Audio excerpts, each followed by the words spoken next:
discover who you are? It is through discrimination. Like water mixed up with things, we have to filter it. Distilled water. Distilled water has no mixture. So yourself has become mixed up with the thoughts of your mind, with the propensities that you harbor. It's like the ripples, a lot of ripples on the lake. Too much ripples. Air, worldly air, makes the ripples. And that ripples disturb the surface, and reflection of moon, any reflection, whatever, is distracted. So when you tranquil your mind is tranquil and then rejected. When the mind is tranquil, when it is free from any thought whatever, what thoughts are? Thoughts are kind of ripples, it grows in you. It might be connected with your past karma with somebody, with something, with some locality, with some land, with some space, time, space. So this past karma produces propensities also. And then your action, reaction, your attraction, repulsion, so many. This world is full of contradictions. All things contradictions. So the contradictory ideas go on in human mind all the time. People are struggling. The inner struggle goes on constantly.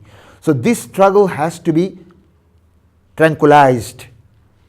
It has to be made absolutely placid by your discrimination, that this is not right, this is not right, this is not real, this is not permanent, this is not eternal. So you have discrimination between reality, unreality, permanent, non-permanent, the ephemeral phenomenon and the lasting phenomenon. So that way, when you tranquil your mind by your yoga practice, by doing some kriya, like pranayama, like so many other kinds of kriya, if you have practiced thoroughly, then the mind is withdrawn. Scattered mind is withdrawn. And then withdrawn mind is tranquilized and then focused on a spiritual idea.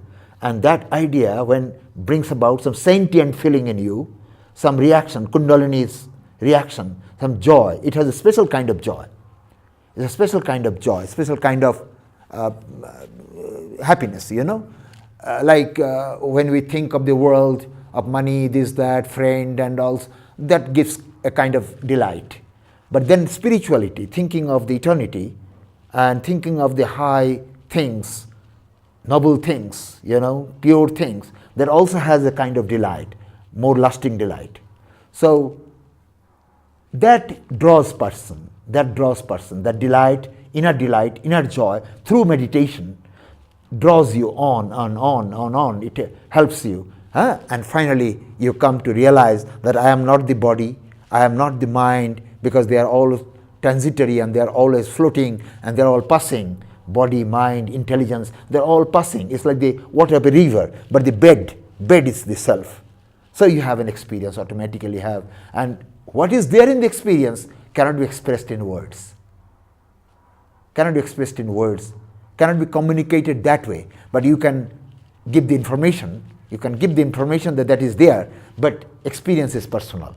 So from religious disciplines, spiritual external disciplines, spirituality also has some external disciplines like Hatha Yoga disciplines and then mental disciplines. These disciplines lead you ultimately to this power, give you a power of discrimination. And when the discrimination is properly done, what is transitory and what is permanent, when this is clearly reflected on your consciousness, in your awareness, then you are successful.